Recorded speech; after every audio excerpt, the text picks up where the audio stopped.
c'était. Alors, il ne semblait peut-être pas, il n'allait pas dire aussi vite un Viédec, mais il disait c'est vite un monde qui va gagner à faire. Voilà. Donc c'est bon, c'est évident, donc ça va être intéressant. Donc ça n'a pas intéressé les universitaires de travailler sur le carnaval. C'est que récemment, et je vais quand même faire une remarque, le carnaval de Guadeloupe, c'est le carnaval sur lequel il y a le plus de documents écrits. Beaucoup plus que la Martinique, qui doit avoir 2-3, la Guyane en a 4 ou 5. En Guadeloupe, il y a au moins une dizaine d'ouvrages, soit plus photographiques, textes, etc. Mais on trouve les deux. Donc, il y a quand même une relativement bonne production. Même s'il y a plein de productions à faire, et je profite pour répéter ça, mais je pousse mon ami Eric Nadajot à finir de synthétiser tout ce qu'il a déjà écrit, parce qu'il a déjà écrit plein de choses. Et je ne vais pas revenir sur tout ce qui a été dit, mais il y a plein de réponses à des choses qui ont été dites précédemment. Et sur le côté économique, l'année dernière, j'étais à un déjeuner qui était organisé par les instances patronales avec comme intervenant M. Tacita, Tacita de Calista. Et M. Tacita a fait une sorte, enfin, il parlait du développement économique et des pistes de développement économique. Et il a pris cet exemple-là.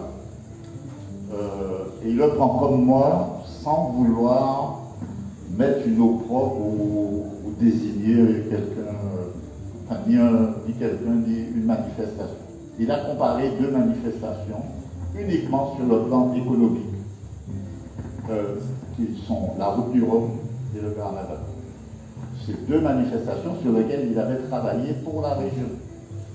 Donc il avait fait des études économiques sur ces deux manifestations. Je précise pour qu'il n'y ait aucune ambiguïté que je suis à 100% ou 1000% pour la route du Rhum. Donc ce n'est pas une attaque envers la route du Rhum, et lui a dit à peu près la même chose. La route du Rhum, l'investissement direct de la route du Rhum pour la région, 7 millions d'euros. Le retour direct en économie, il y a tout le côté indirect, les retombées sur plusieurs années de la connaissance de la Guadeloupe, enfin et sur le tourisme, qui sont plus difficilement mesurables, mais les premières retombées économiques, ça rapporte 7 200 000 euros. La route du Rhum. Oui. En coût direct, je précise, ne me faites pas dire ce que je n'ai pas dit, et ce n'est pas une attaque pour la route du Rhum.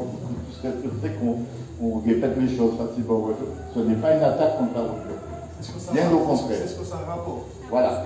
On investit 7 millions et en coût direct, en rapport direct, mesurable tout de suite, 7 millions d'euros. On a gagné 200 000 euros. Le carnaval, il pensait, quand il faisait son intervention, que la région investissait 1 million d'euros dans le carnaval. Quand j'étais dans la salle, je lui ai dit non, il me pose la question. Et je lui ai dit, ah non, si ça touche 500 000 euros, c'est beaucoup. Et il me dit, le retour direct sur investissement du carnaval, presque 8 millions d'euros. C'est-à-dire que si vous devez monter une boîte là demain, n'importe lequel d'entre vous, si vous savez que vous mettez 7 000 euros et que ça va vous rapporter 20 euros, vous allez hésiter. Si vous mettez 50 euros et que ça vous rapporte 7 000 euros ou 8 000 euros, là vous allez gagner quelque chose. Donc, eh bien, allez comprendre pourquoi le monde politique de Guadeloupe, j'en ai un à ma droite, et ici ce que je pense, et je ne lui demande pas de répondre, c'est pas forcément lui qui a la bourse. Pourquoi le monde politique ne peut pas prendre cette quantité qu'est le carnaval, non pas en termes idéologiques, non pas en termes, c'est bien pour les peuples, c'est nous pas faire ça. Non, juste en système économique. C'est-à-dire, on sait qu'on peut mettre pas beaucoup d'argent et que ça rapporte beaucoup d'argent.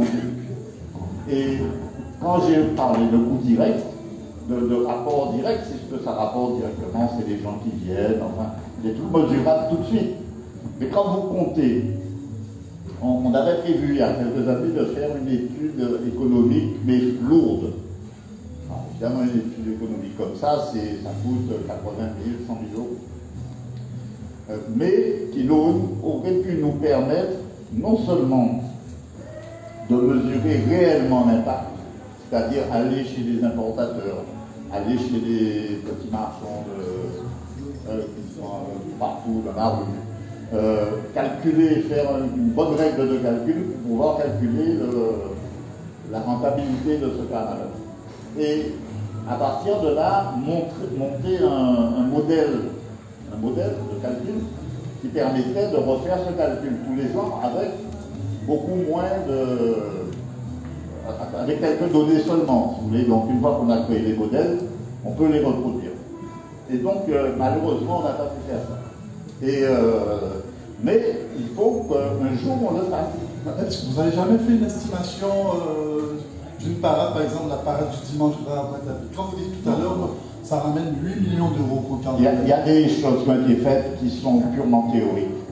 Là, je parle d'études, de vraies études, mais je dis qu'une vraie étude comme ça, il faut des enquêteurs qui aillent dans des entreprises, dans des trucs, ça dure plusieurs mois et ça coûte 100 000, 80 000, 100 000 euros.